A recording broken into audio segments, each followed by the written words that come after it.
guys, magandang umaga po.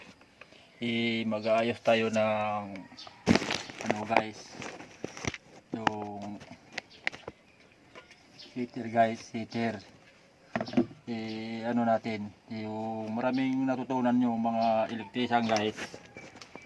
Ayan, para manood, tignan nyo mabuti yung paano to ayusin guys. Ayaw mag light yung niya guys, yung ilaw guys.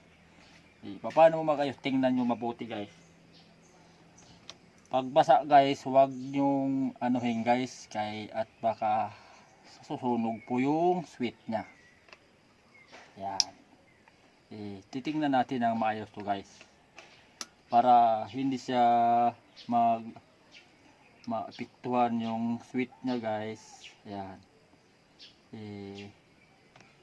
Dito aayusin to natin para may ilaw, magandang maraming natutunan yung mga electrician guys, mag-ayos ng mga gamit guys.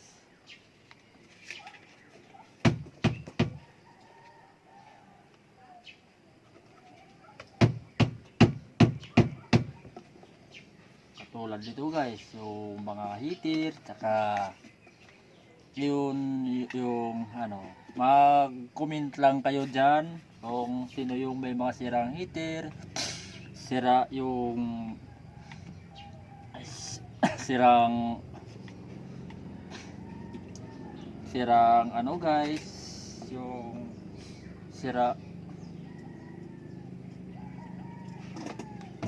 lahat dyan ng mga sira guys, yung tulad mga rice cooker, mga electric fan, mag-comment lang kayo guys.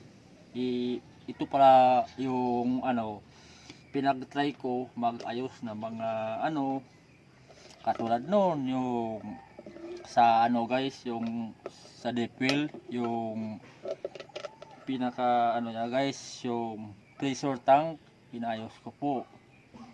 Saglit lang pala mag-ayos nun. Sabi ko, pinagsubukan ko kung paano yung mamuhay ng electrician. Ito po yung natin ngayon, yung gawain ng mga electrician, paano bang